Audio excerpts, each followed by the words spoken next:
A 13-year-old built this tiny house for $1,500, and when you see the inside, you'll be astounded.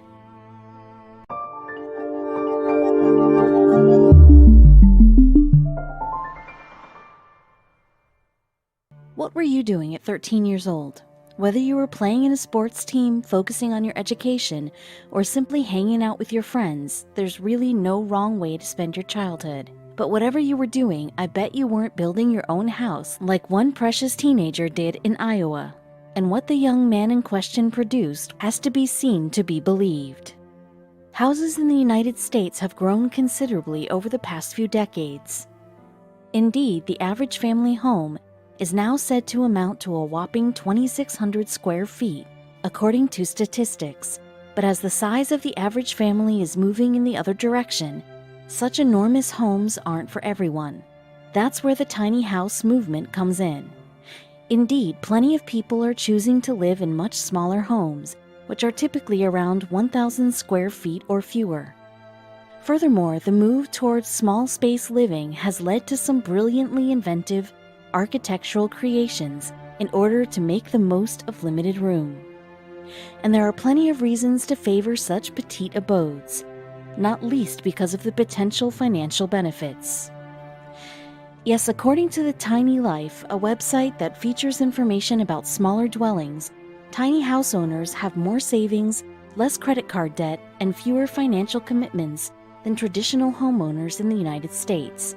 There are other benefits to tiny homes too, including simpler, less cluttered lifestyles and smaller ecological footprints. Financially and environmentally savvy adults aren't the only ones involved in the movement, however.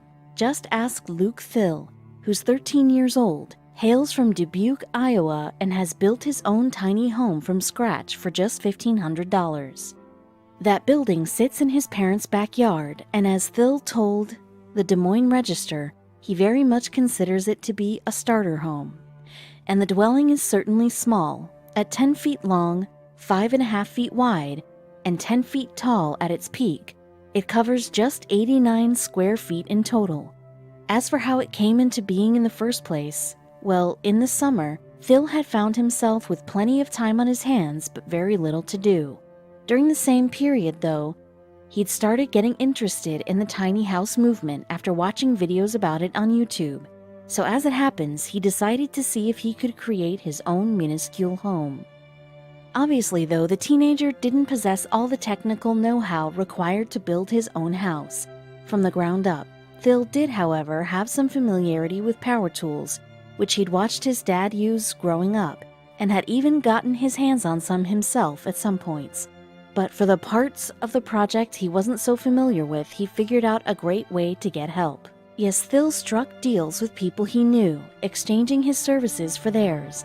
For instance, he had no clue how to wire up the electricity in the house. However, there was an electrician who lived down the street and was friends with his father. So in exchange for Phil tidying up his garage, the electrician agreed to show the youngster how to connect up his home.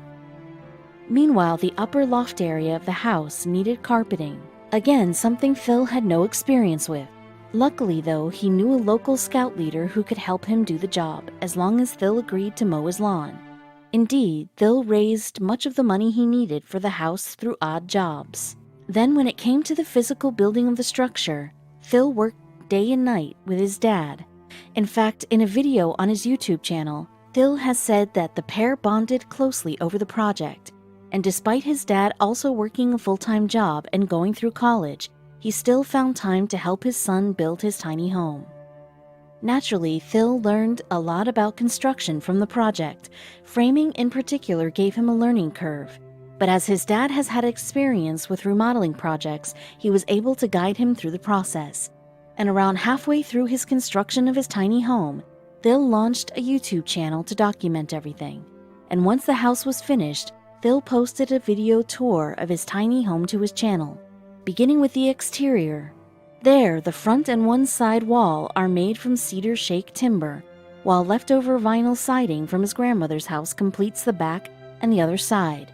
Indeed, much of the house is built from reclaimed materials, apart from one window for which Phil paid $35. Then, Phil introduced us to the interior of the home, and while it's certainly tiny, It's also amazing just how much he's managed to cram in there. Immediately within the entrance lies the kitchen, which includes a countertop with a medicine cabinet overhead. A mini fridge and storage cupboard sit beneath. The section even boasts a hot plate for cooking food. The living area, meanwhile, makes use of an IKEA ottoman as a couch with built-in storage. That item of furniture also acts as seating for the fold-down table that rests up against the wall. Meanwhile, a ladder grants entry to the house's loft area, where there's a mattress, storage for Phil's clothes, and safety equipment including a fire extinguisher and smoke alarm. With no aircon, Phil regulates temperature in the summer using furnace filters, which he sprays with water and places near the window to cool down air as it passes through. In the winter, meanwhile, he uses a space heater to keep warm. The home has no plumbing, however, and so bowls and jars are used for water storage and transportation. It's probably no surprise then that Phil doesn't live in the home permanently. Instead, he sleeps in it a couple of nights every other week. He does spend plenty of time in there otherwise, using it as a designated homework center, and eventually he hopes to build a bigger tiny home, referring to his first iteration as a learning tiny house. However, one major problem that tiny home builders often face is that of zoning regulations, which usually specify a minimum size for new homes built on foundations. In Phil's case, though, the lack of plumbing in his home worked to his advantage. Indeed, according to his father Greg, Dubuque city codes don't consider it a home in its own right, but more of a glorified shed. Furthermore, Phil's incredible story was picked up by local newspapers during the building process, making him somewhat of a celebrity in the area. His tour video also went viral on YouTube. It's since racked up nearly 9 million views, and the young man even gave a talk at a festival celebrating the tiny home movement in Colfax, Iowa. Phil said at the event, "I like the minimalism, and I wanted to have a house without a huge mortgage. I want to show kids it's possible to build at this age." Meanwhile, his dad spoke about the benefits of the project for his son. It was a chance for a kid to do something more than play video games or sports, he said. It teaches life lessons. Indeed, there's no denying that Phil has learned plenty of lessons from making his house.